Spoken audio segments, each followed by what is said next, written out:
Hi there. Welcome back to the Teacher's Impact podcast, where we tackle real challenges, celebrate small wins, and grow together one episode at a time.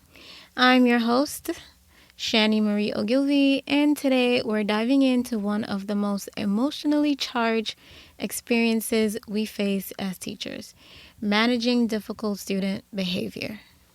Let me ask you something. Have you ever had a student whose behavior seemed impossible to manage, who pushed every button, disrupted every lesson, but you just knew there was more going on beneath the surface? If you're nodding yes, you're not alone. In this episode, I'm sharing a real life case study of a first grade student whose behavior took over my classroom, and how, through patience, observation, and collaboration, we went from chaos to connection. This story might remind you of a student in your own classroom, and it just might shift your perspective. Let's get into it. All right, so let me paint the picture. He was 6 years old, a first grader, smart, curious, but his behavior, disruptive on a daily basis. I'm talking frequent outbursts, refusing to follow directions, avoiding assignments altogether. On top of that, he struggled socially. He had a hard time making friends and was often in conflict with his peers. He was always moving like his body couldn't settle. And I'll be honest, it was exhausting. I felt like I was constantly managing him, and as a result, I couldn't give my other students the attention they deserved. The class would finally get focused, and just like that, he'd shout something out or run across the room. We'd have to start all over again. Even the students were frustrated. They'd try to get him to behave. You can see it on their faces. Not again. It wasn't just affecting me, it was affecting the whole class. And that's when I knew something had to change.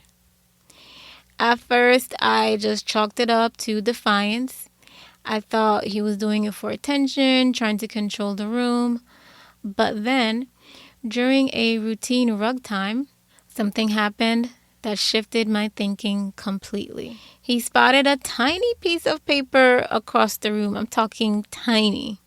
Without a word, without permission, he got up and went straight for it. It wasn't the first time. Every time he noticed something on the floor, he had to get it. And that's when it clicked. This wasn't about defiance. This was something deeper. So what did I do? First, I started small. I paid closer attention to his patterns and triggers. I made time for one-on-one chats. I used the general class behavior system and natural consequences. But I also tried new strategies, clear routines, lots of visual supports, and frequent positive reinforcement. But I knew I couldn't do it alone. So I reached out to his family. I raised my concerns during our parent-teacher conference and later scheduled a separate meeting with his parents to talk more in depth. We agreed he needed more than traditional classroom management. That's when I contacted our school's intervention and referral services team, or INRS team, to start getting more support. Together, we created a behavior intervention plan that I could use in the classroom. I began documenting everything: triggers, responses, strategies, for 4 weeks straight. Slowly but surely, I saw small shifts. We met again as a team and decided to incorporate sensory tools and prepare for a possible evaluation if things didn't improve. The collaboration between myself, the parent, and the INRS team became the foundation for real change. With support in place, I made targeted adjustments. We introduced fidget tools and frequent sensory breaks, especially after he completed a chunk of work. I started chunking assignments and giving him choices to foster engagement and reduce the overwhelm. We also used a personalized behavior chart that he could visually track, and he responded well to the ownership. The results? He started finishing his work. His peers who used to avoid him began helping him and including him. The class vibe? Ooh, calmer, more focused. We could finally move forward together. And I grew too. I realized something powerful. Behavior is communication. When the usual system don't work, it's not failure, it's feedback. It means we have to try something different. So here's what I like to share with you. For teachers, don't rush to judgment, observe first, and reach out for support early. For parents, partnering with teachers and being open to exploring evaluations can make a huge difference.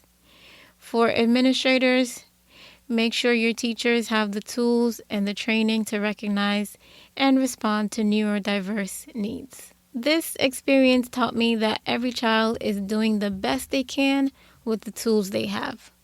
And it's our responsibility not to fix them, but to meet them where they are and offer more tools.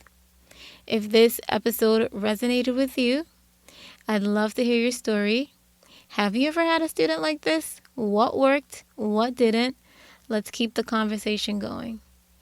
And if you want more strategies like the ones I use in this case, check out my new ebook, Level Up, the Elementary Teacher's Guide to Effective Classroom Management.